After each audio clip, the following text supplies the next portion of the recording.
Do you want to okay. We haven't practiced this part. We made the kids do all the practicing. All right, well, we are thrilled to have you here this afternoon, live in person after 3 years. Woo! Yay! This is a big round of applause. Just to talk to you a little bit about what this is all about. So this is second grade's most integrated project of the year, from engaging in an acting workshop with the Rose Theater all the way back in January during our phase 1, hearing from many guest experts from our BT community in phase 2, and now presenting our own production on the stage, which we call phase 3 of our project work cycle. We relied on the help of many older students and our new amazing theater teacher, Ms. Jen Morgan. She provided us so much opportunity for collaboration amongst older students here at BT for this project, which we have not had in the past. Many of the props and costumes that you're going to see on the stage today were provided by our theater department here at BT, which is a new element that she allowed us to take on to bring our stories to life. Tonight, she puts on a live upper school play for the spring, and she still was willing to allow us to do this culmination and share the stage this afternoon. So I'd like to give Ms. Morgan a really huge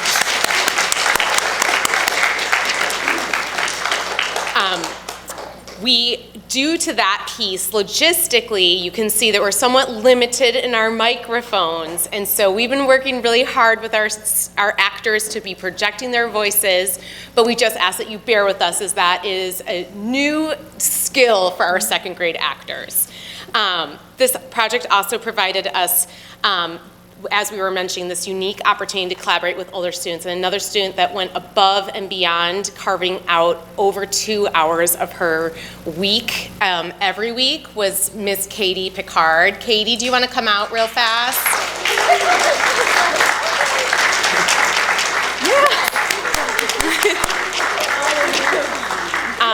So many of the props and a lot of the stage design, these trees that you see, Katie worked with our students to get those supplies, teach them how you stage design. We have a student that got trained on the light board behind stage. That was all Katie. So again, thank you so much for taking on such a huge role.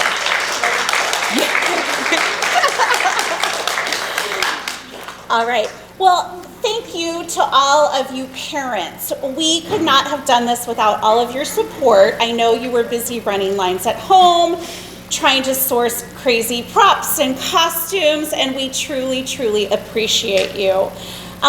One thing of note, man, kids have been sick lately, so we do have three of our actors who are not able to perform today, but we had some second graders step up in amazing ways. So some of you might be surprised to see your child taking on an extra role today. So they are doing fantastic. After the show, we're going to take the actors out into the lobby, and they will be there waiting for you so you can give them a congratulations.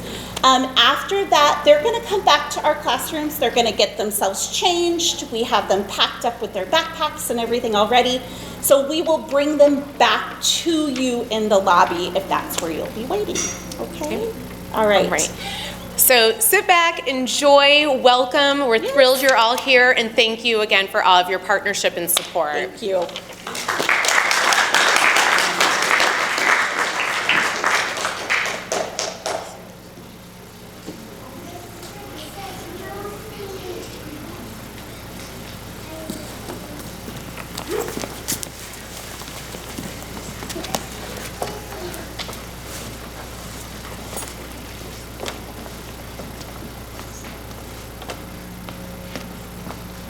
Good afternoon. Welcome to our Fables performance.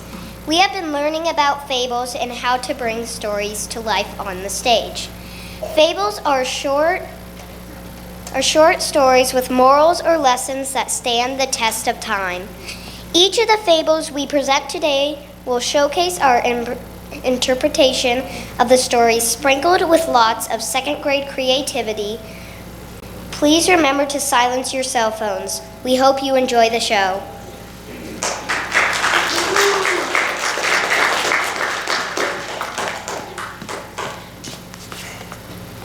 A city mouse once went to the country to visit a relative who lived there.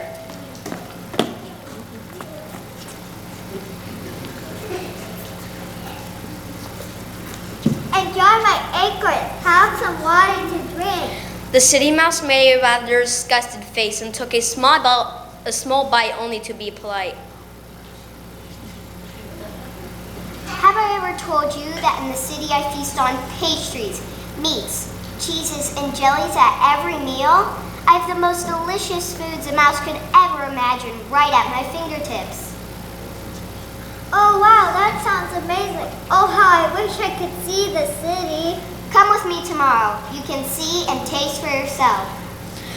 The two went off to sleep in the country mouse's cozy little nest in the hedgerow, with the country mouse dreaming of city life until morning.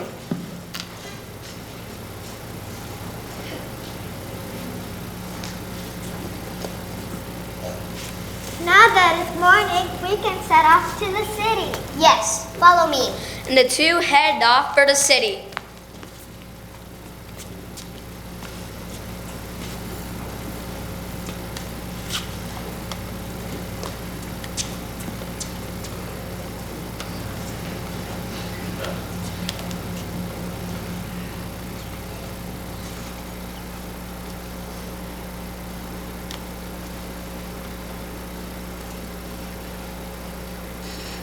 Oh my, in all my years I've never seen such a feast. Sweetmeats, jellies, pastries, cheese galore. Eat up, my friend. Enjoy the city life. But before the country mouse could bite into her pastry, they heard a loud hiss. Quick, hide. It's the master's cat.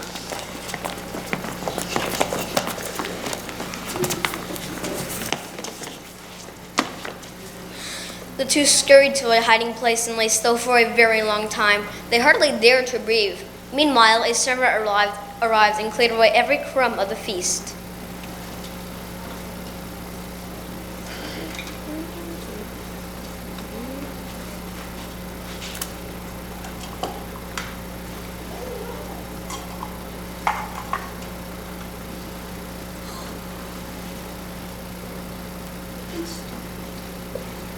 It is safe to come out now, but I'm afraid there's nothing left to eat. We will have to wait till the next meal. Wait till the next meal. I'm only stopping in your den long enough to pick up my suitcase. You may have your luxuries, I have not, but I prefer plain food and simple life and peace and security to go with it.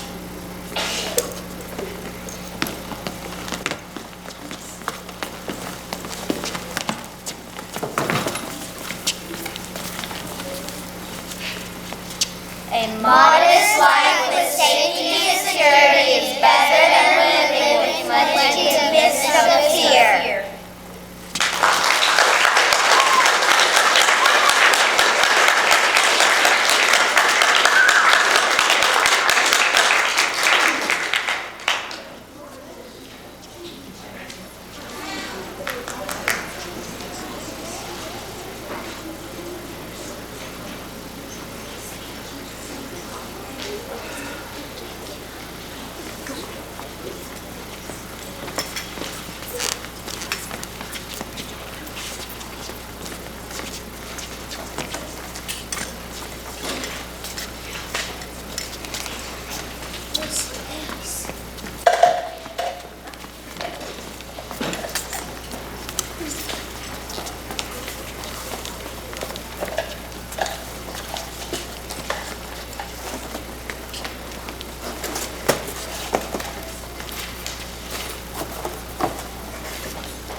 Hare was making fun of Tortoise for being so slow.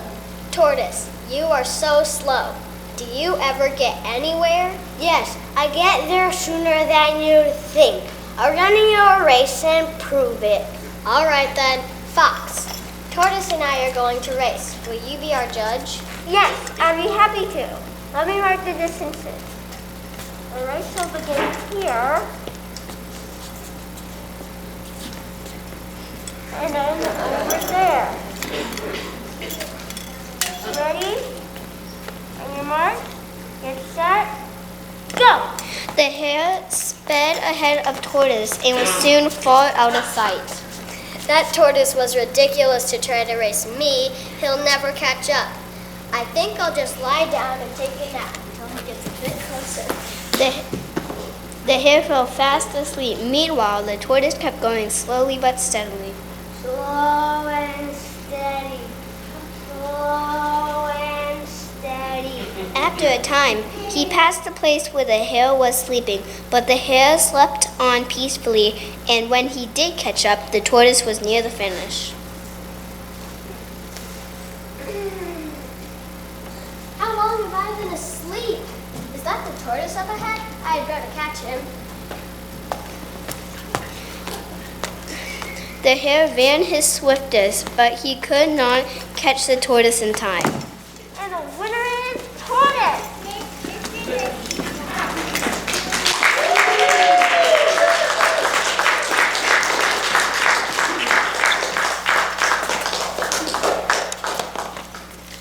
The race is not always won by the swiftest.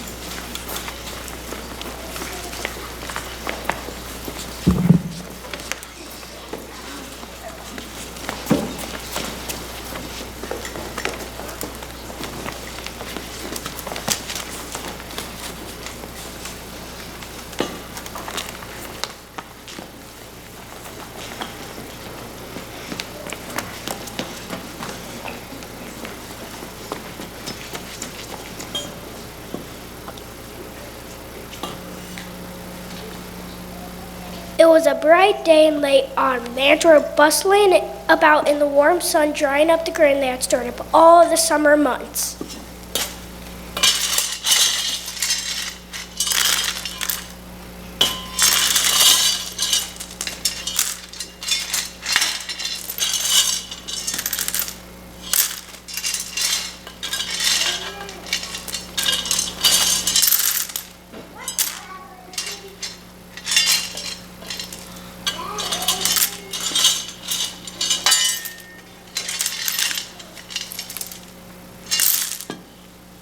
It sure is a lot of work preparing this grain for the winter.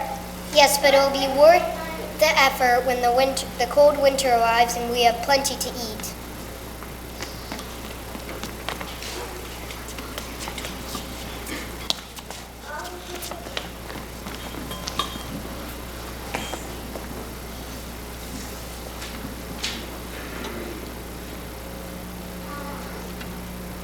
Along came Grasshopper with his fiddle under his arm. Ants, do you have any food to share with me? I'm very hungry and have nothing to eat. Nothing to eat? What have you been doing all summer long?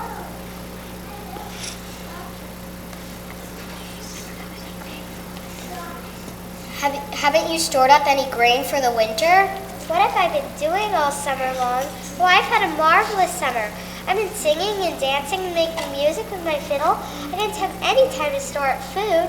Before I knew it, the summer was gone. Making music all summer, were you? We have no food to share with you. And the ants went off with their work, leaving the Grasshopper hungry and alone.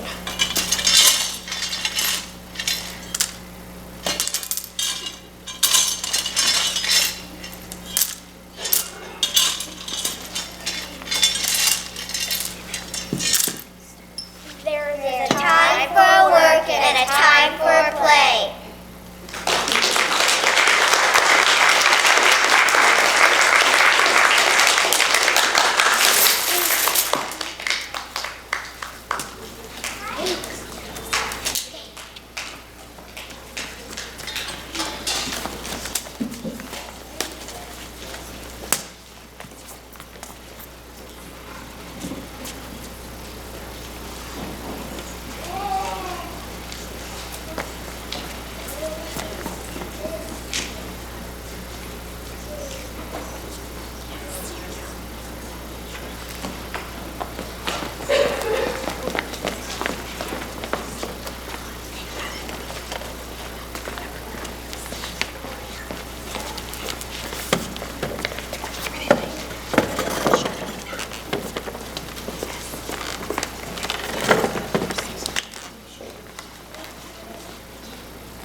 A lion lay asleep in the forest, his great head resting on his paws. A little mouse came upon him unexpectedly. In her fright to get away, she ran across the lion's nose. The lion lay his paw angrily on the tiny creature. I will kill you. The little mouse begged for her life. Oh, please, spare me, let me go, and someday I shall surely repay you. Ha! How could a mouse as little as you ever help a powerful lion? You silly creature. Lucky for you, I'm feeling generous. I will let you go. Oh, thank you, Lion. You will not regret this.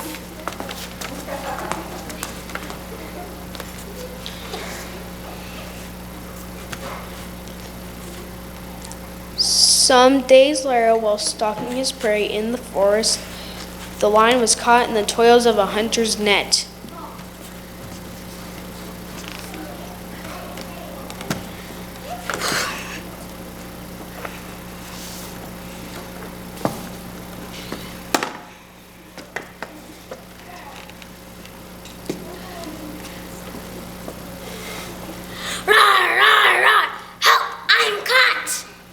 The little mouse heard his calls and came to his rescue, gnawing the great ropes that bound him until they parted. Soon the lion was free.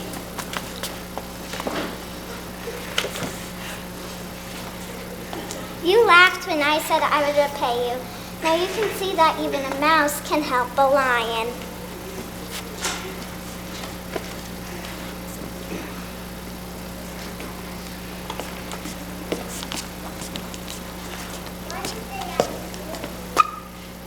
Kindness is never wasted.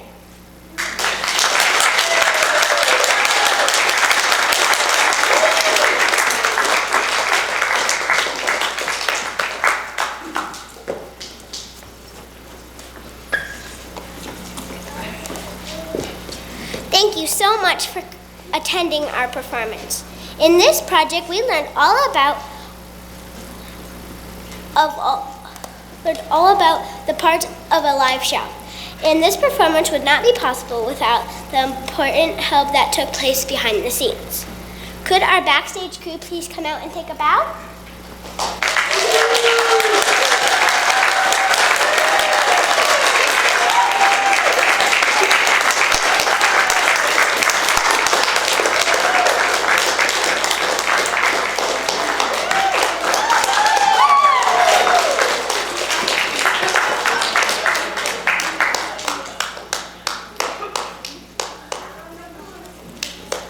Amazing humans. My name is Miss Morgan, and I am blessed to be the director of theater here at Brownell. And so, amazing second graders. There's a tradition in theater, and that is we know that the directors and the people who do all the things backstage, like we want to give them a special thank you because this is above and beyond what happens normally in the school day. And so, we would like Kate the Great to come out here. Yes.